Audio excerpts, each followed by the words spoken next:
तो आप सभी को नमस्ते प्रणाम। मैं आपका अपना ठाकुर प्रखर सिंह और रात के 10 बज चुके हैं और कहानी का जो सिलसिला है बदस्तूर जारी है। आज की कहानी की बात करूं उससे पहले आप लोगों को एक अजीब सी बात बताता हूं। और आमतौर पे इस देश में या फिर पूरी दुनिया में जो गरीब हैं, जो पिछड़े हैं, जो परेशान हैं, उनको किस हिसाब से मूर्ख बनाया जाता है, कभी इस तरफ से कभी उस तरफ से। ये चीज़ें समझने के लिए आपको टॉप लेवल की न्यूज़ भी देखनी चाहिए।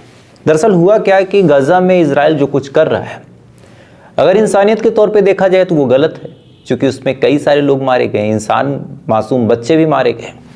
अब हालांकि कई सारे लोगों का कहना है कि इन्हीं बच्चों की आड़ में जो आतंकवादी हैं वो भी इजराइल के ऊपर हमला करते हैं। खैर, चाहे जो सही हो चाहे जो गलत हो, लेकिन आज पूरी दुनिया की नज़र गजा और इजराइल की जंग पे है। सीज फायर हो चुका है, लेकिन इसके बावजूद लगातार एक दूसरे के ऊपर हमले जारी हैं।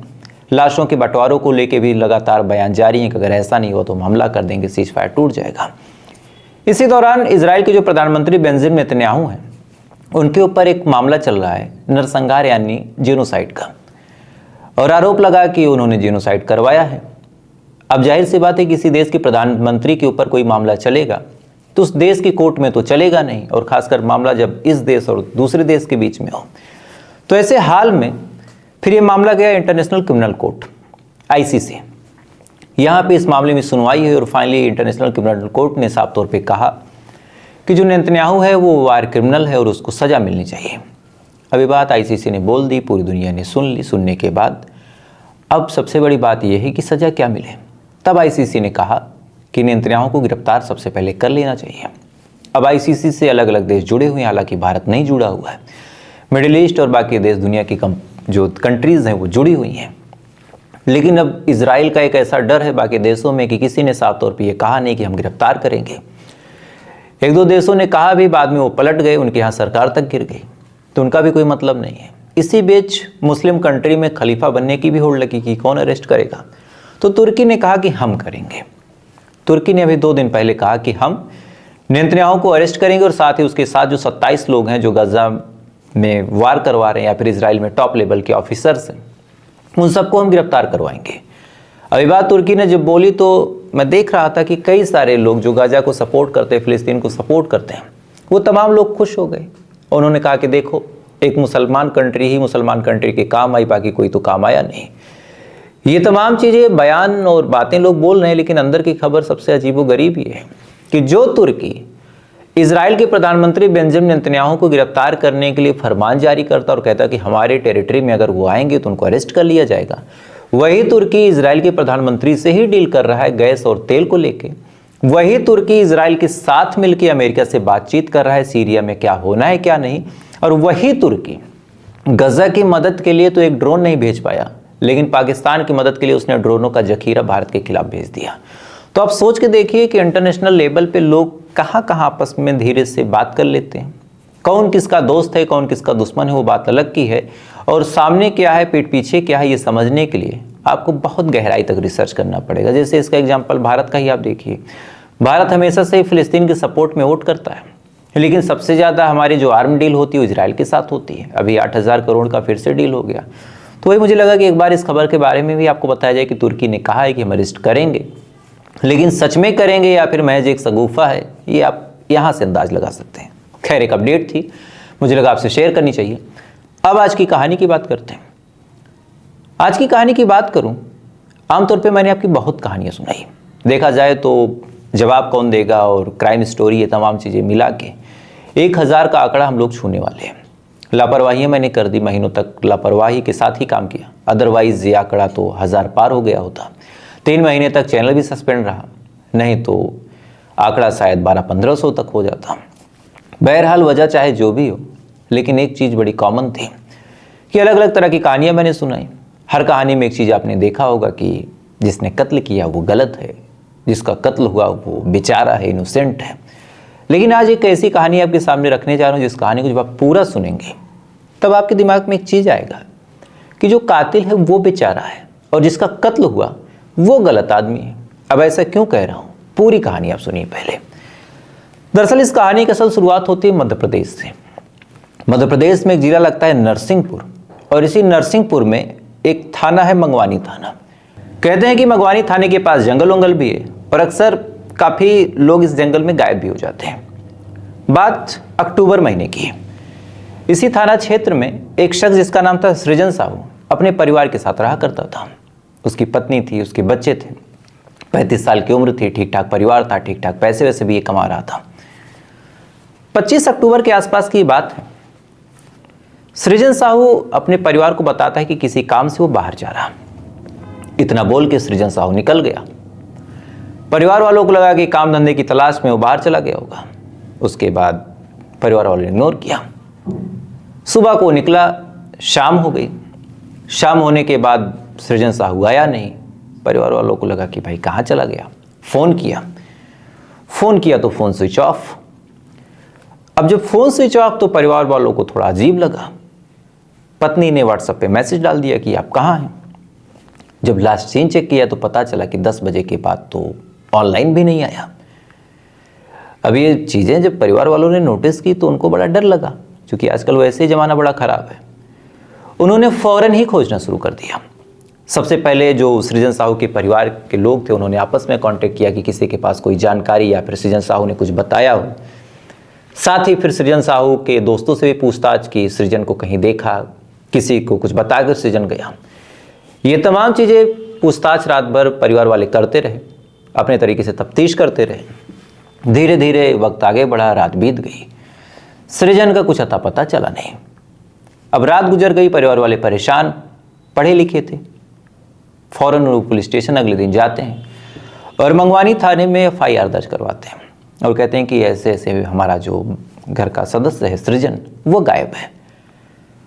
अब पुलिस वाले जब कंप्लेन सुनते हैं तो चूंकि एक 35 साल का आदमी घर से बता के गया कि काम के सिलसिले में जा रहा हूँ, परिवार वालों से पुलिस वालों ने पूछा कि क्या कोई दुश्मनी वगैरह थी। परिवार वालों ने कहा कि नहीं। फिर पता चला कि कोई सच में कोई बात विवाद किसी से था नहीं। तो परिवार वालों के साथ पुलिस वालों को लगा कि भाई कहीं गया होगा घूमने फिरने, 35 साल का आदमी ड्रिंक व्रिंक करके कहीं पड़ा होगा, एक आध दो दिन देख लेते हैं, अगर नहीं आएगा तो कुछ करेंगे। आमतौर पर अक्सर लोग नाराज होकर चले जाते हैं। पुलिस वालों ने इग्नोर मार दिया। एक आध दिन गुजर गए, सृजन साहू आया नहीं। सृजन आया नहीं तो परिवार वाले और परेशान, दोबारा फिर थाने गए कि साहब वो तो आया नहीं, अब क्या करें। अब पुलिस वालों को लगा कि मामला गंभीर है। पुलिस वालों को जब लगा कि मामला गंभीर है तब उन्होंने खोजबीन शुरू की। सबसे पहले आसपास के लोगों से पूछा कि किसी के पास कोई जानकारी है। आसपास के लोगों ने कहा नहीं साहब। इसके बाद घर परिवार और दोस्तों रिश्तेदारों से पूछा कि क्या कहीं और वो जाता है अक्सर, कोई ऐसा खास दोस्त या फिर कोई खास ऐसी जगह जहां वो जाता हो, कोई ऐसा खास बिजनेस जिसके सिलसिले में सृजन बाहर रहता हो। ये तमाम सवाल पुलिस वाले एक एक करके पूछ रहे हैं। परिवार वाले वही सिंपल जवाब कि साहब ऐसा कुछ नहीं, आज तक ऐसा हुआ नहीं। अब ये तमाम बात जब पुलिस वाले सुन रहे हैं तो उनको भी टेंशन कि भाई जब ऐसी कोई बात नहीं तो फिर आज ऐसा हुआ क्यों। बहरहाल एक दो दिन गुजर गए और सृजन का कुछ अता पता चला नहीं। और जब अता पता चला नहीं तो फिर पुलिस वालों को लगा कि काम करते हैं, अब टेक्निकल सर्विलांस का सहारा लेते हैं। पुलिस वालों ने टेक्निकल सर्विलांस का सहारा लिया और लास्ट लोकेशन खंगालनी शुरू की।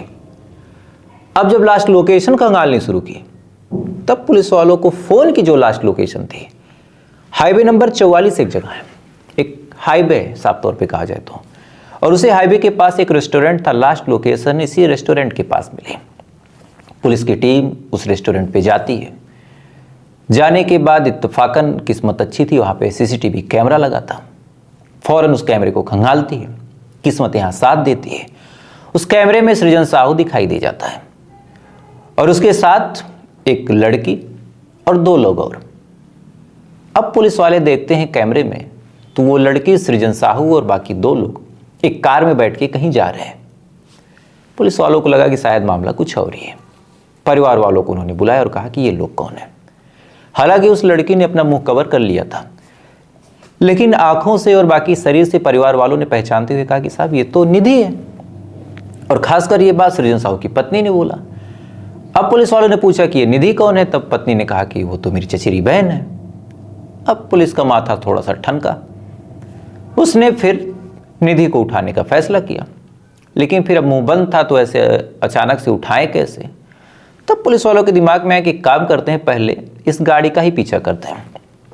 अलग अलग कैमरों को चेक किया गया, खंगाला गया, तफ्तीश की गई। तो पता चला कि जो गाड़ी ये लोग यूज़ कर रहे हैं, जिस गाड़ी में ये लोग जा रहे हैं, ये गाड़ी तो मंगवानी जंगल की तरफ गई है। फिर क्या था, पुलिस वालों ने सोचा कि एक काम करते हैं, पहले जंगल की ही तलाशी ले लेते हैं। जंगल की तलाशी लेने के लिए पुलिस वालों ने अपनी पूरी टीम का सहारा लिया, डॉग स्क्वाड का सहारा लिया, साथ ही फ्लाइंग ड्रोन का सहारा लिया और तमाम अलग अलग जांच पड़ताल और लोकल लोगों से पूछताछ करने के बाद पुलिस ने जो ड्रोन कैमरा उड़ाया था उसमें एक संदिग्ध चीज दिखाई दे जाती है। अब उस चीज के पास जब पुलिस वाले जाते हैं तो देखते हैं कि पत्थरों के बीच से 2 इंसानी पैर बाहर दिख रहे हैं। फौरन पत्थरों को हटाया गया। हटाने के बाद फिर पूछताछ और जब तफ्तीश हुई उस इलाके में और परिवार वालों को बुला के दिखाया गया, तब पता चला कि ये लाश जो है वो किसी और की नहीं, सृजन की है। परिवार वाले जैसे ही लाश देखते हैं उनके ऊपर तो मानो दुखों का पहाड़ टूट गया। बहरहाल पुलिस वालों को अपना काम करना था, तो उन्होंने परिवार वालों को हिम्मत दिया, हौसला दिया, बॉडी को पोस्टमार्टम के लिए भेजा। पोस्टमार्टम रिपोर्ट में बड़ी साफ बात आई कि कत्ल हुआ है। अब चूंकि आखिरी बार सृजन साहू निधि के साथ देखा गया था, ऐसा परिवार वाले दावा कर रहे थे और यहाँ पे लाश मिली थी, तो मामला सेंसिटिव भी था। लिहाजा पुलिस वालों ने फौरन गिरफ्तार किया, पूछताछ शुरू की। शुरुआत में निधि इधर उधर की बातें भी बताती रही, लेकिन जब पुलिस वालों ने तबीयत से पूछताछ की तब वो कहानी पता चली जिस कहानी के बाद आज आप खुद हैरान हो जाएंगी कि असली कल्प्रिट कौन है। दरअसल इस कहानी की असल शुरुआत 2-3 साल पहले होती है। 2-3 साल पहले की बात है। सृजन साहू और निधि एक दूसरे के साथ रिलेशन में थे, एक दूसरे को प्यार करते थे, एक दूसरे को पसंद करते थे, बॉयफ्रेंड गर्लफ्रेंड की तरह रहा करते थे।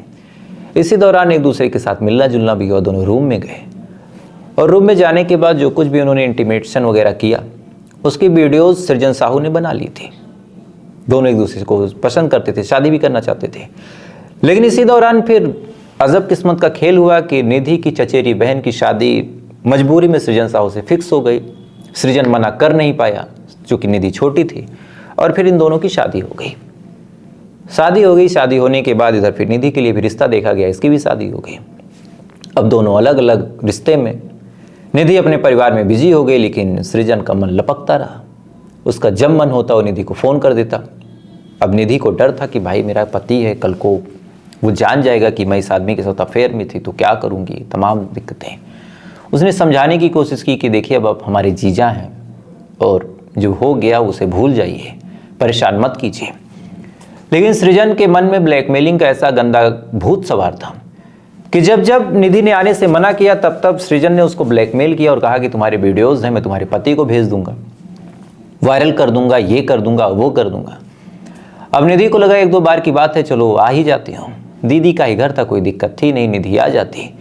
लेकिन आए दिन अब सृजन लगातार ब्लैकमेल करने लगा। आए दिन सृजन लगातार ये कोशिश करने लगा कि निधि अपने पति को छोड़ के इसी के पास रहने लगे। अब निधि सोचने लगी कि भाई मैं अपना परिवार कैसे तबाह करूं, और इस आदमी को समझाने का कोई फ़ायदा हो नहीं रहा था। लगातार वो मिन्नतें कर रही, गिड़गिड़ा रही कि मत परेशान करो जीजा, मेरी गृहस्थी है, बर्बाद हो जाएगी। लेकिन सृजन साहू कुछ सुनने को तैयार नहीं। धीरे धीरे अंत में निधि ने भी कुछ प्लान बनाया। लगातार वो इंस्टाग्राम रील देखती रही, लगातार वो प्लान बनाती रही और अंत में उसे एहसास हुआ कि अकेले में कुछ खास कर नहीं पाऊंगी। तब उसने अपने एक दोस्त जिसका नाम साहिल था उसका सहारा लिया और एक और नाबालिग लड़के का सहारा लिया। दोनों से बातचीत की। उसने कहा कि देखो मेरे पास पैसे नहीं हैं, लेकिन अगर मेरे साथ मिलकर तुम लोग कत्ल करते हो तो फिर कुछ न कुछ तुम्हें जैसे तैसे करके पैसे दे दूंगी। यानी निधि ने साफ तौर पे उधारी पे सुपारी दी थी। साहिल भी मान गया। पूरा प्लान बना। प्लान के तहत उस दिन निधि ने अपने जीजा या फिर अपने एक्स बॉयफ्रेंड को फ़ोन किया। फ़ोन करके कहा कि मैं आपसे मिलना चाहती हूँ। अब ये शब्द जब सृजन सुनता है तो आज तक तो वो खुद ही बुलाता था और ये भागती थी। आज इसने जब कहा तो ये खुश हो गया। आओ देखा न ताव देखा, फ़ौरन अपने घर पे बताया, अपनी पत्नी को झूठ बोला कि मैं जा रहा हूँ, मुझे ज़रूरी काम है। इतना बोल के ये निकल गया। इसको पता ही नहीं था कि इसको मारने का प्लान बन गया। अब जैसे ही ये जाता है तो कार लेके वहाँ पे निधि आती है। आने के बाद जब ये लोगों को देखता थोड़ा ताजुब करता है, लेकिन ये कहती है ये लोग छोड़ देंगे अभी हमको, तुमको किसी खास होटल पे, बैठो गाड़ी में। अब ये व्यक्ति है बस का इतना अंधा कि ये गाड़ी में कूद के बैठ गया। इसके बाद ये लोग जंगल की तरफ जाने लगे। जब जंगल की तरफ जाने लगे तो फिर इसने पूछा कि जंगल में क्यों। तब इसने कहा कि एक दोस्त और है वो भी आ जाएगा। फिर भी इसको समझ नहीं आया। इसको तो बस एक ही चीज़ दिखाई दे रही थी कि ये नहीं आओ पहुँचूँ पहले रूम में। ये लोग जंगल में पहुंचते हैं। जैसे ही जंगल के अंदर दाखिल होते हैं कि अब चीख पुकार कोई सुन नहीं पाएगा, निधि चाकू निकालती है। पीछे की सीट पे निधि बैठी थी, सामने साहिल गाड़ी चला रहा था, बगल में सृजन बैठा था। पीछे से ही गर्दन पे चाकू से 3 वार करती है। जैसे ही 3 वार करती है, ये चीखने लगता है, छटपटाने लगता है। इसी दौरान साहिल भी चाकू निकालता है, वो भी मारता है और जो नाबालिग लड़का था वो भी इन्वॉल्व हो जाता है। ये तीनों लोग मिलकर चाकुओं से गोद के उसका कत्ल करते हैं। उसके पास जंगल था तो कोई देखने वाला था नहीं, इत्मीनान से लाश को बाहर निकालते हैं, रखते हैं। उसके बाद पत्थरों से ढक देते हैं इस उम्मीद में कि पता तो किसी को चलेगा नहीं।